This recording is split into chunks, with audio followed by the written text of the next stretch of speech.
So Wendell, let's talk about your piece in HuffPo. Um, Michael Moore's show, one man show on Broadway, has closed. President Trump attacked him, and it brought up an occasion for you to talk about. I mean, what is in some ways sort of your Genesis story. I mean, you and I have been. I feel like I've been interviewing you for quite some time now, and you are launching a an organization to dig into corporate influence in our politics, in our society, and whatnot. And I mean, talk about the relationship that you had with Michael Moore back in the day. I sure will. Michael Moore, and at the time he had no idea, but he played a key role in what has become my journey in recent years. I was on a spy mission flying from Philadelphia to Sacramento, where his movie Sicko, his new movie at that time, was being screened for the first time in the U.S. And I needed to know what the movie was like, and in particular, how my company Cigna was being portrayed in the film. I didn't tell anyone associated with the film that I was doing that. I was able to score some tickets from a politician in California, and I wrote feverishly in a notebook in the back of the theater and called in to my colleagues back in Philadelphia after that to let them know just how badly we were treated.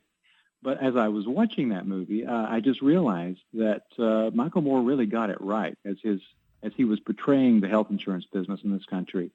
And I knew that I was going to have a hard time, honestly, trying to refute what was in that movie. And that led to a lot of soul searching, and ultimately my making a decision to leave that job and try to earn a living in a more honest way.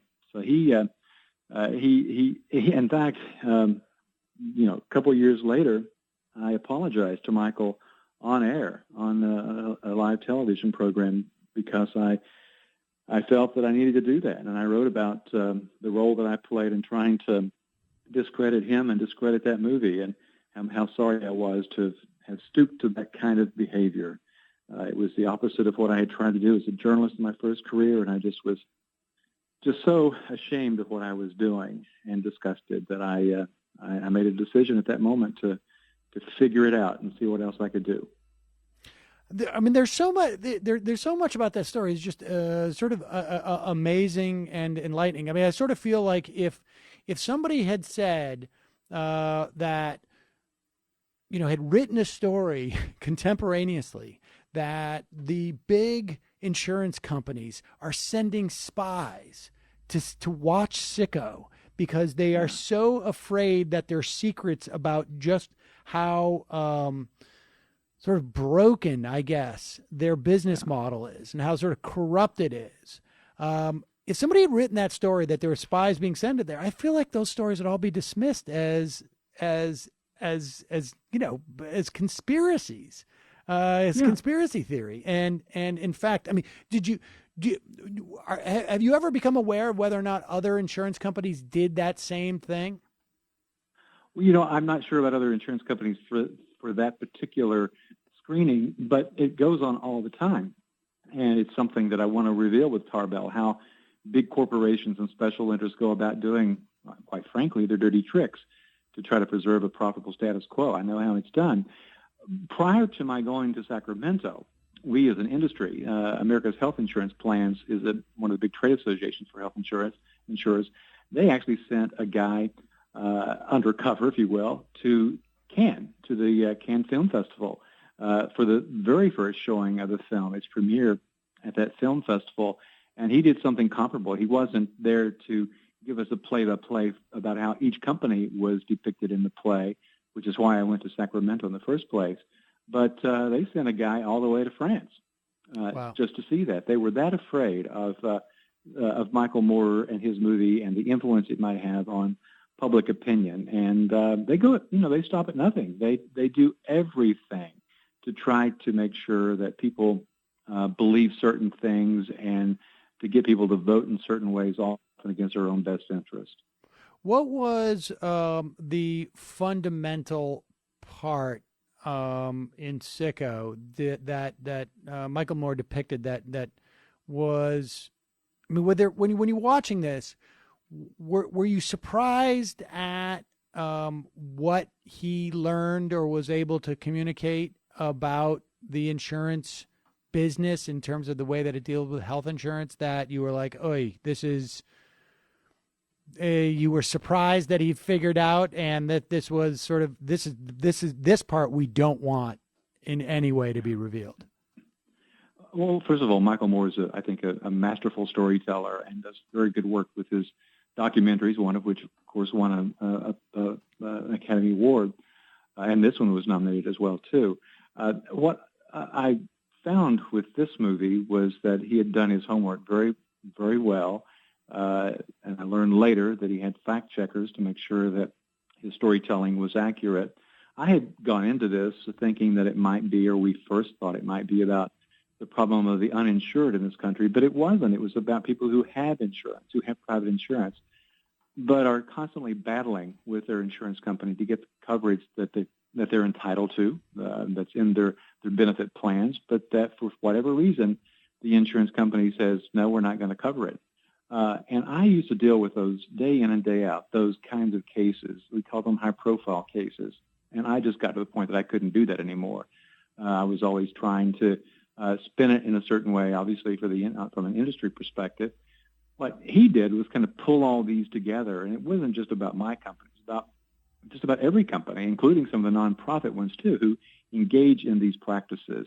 And I thought it was just a really good job of pulling this together in ways that I hadn't seen the media do it. We've had, the one-off stories many, many times over the years, but no one really pulled it together to put it in this kind of context and in this kind of a picture, if you will.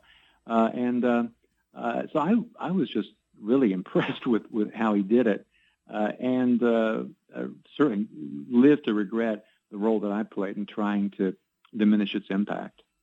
I want to know and get a sense of what kind of stories you're going to pursue on Tarbell. But first, let me ask you this. I mean, based upon on what you knew of the insurance industry at that time, and since then, and I know we've talked many times about the deficiencies, about the patient protection, the Affordable Care Act, but give me a sense of to what extent, what were the most important reforms that the Affordable Care Act imposed that were, uncovered, that were that you were afraid would get communicated to the American public at that time? What reforms, what was addressed by the Affordable Care Act? And then maybe we can talk when we come back what wasn't, and your other stories. But yeah, I think among other things, and it was the reason I testified before Congress, because I think there were a number of things that had to be addressed,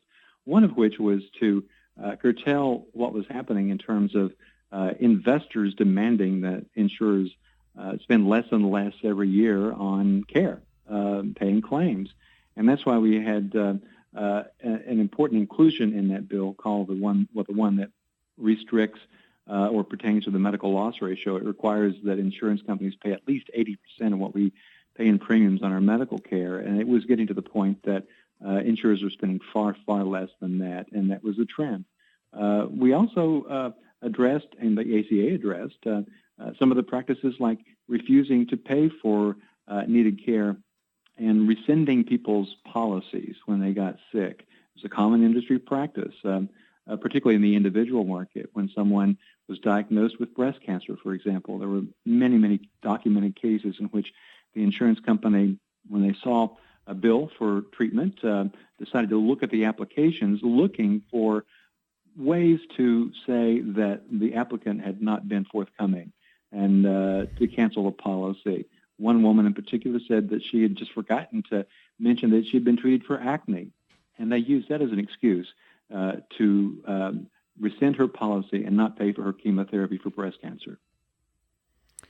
Wow. All right. Well, we got to take a break. When we come back, I want to hear more about what kind of stories you guys intend to pursue over at Tarbell, and get your sense of what has to happen next in in the healthcare area, and whether anything will, because as far as I know, we could be looking at cuts based upon what the Republicans want to do with taxes, but in that perfect world.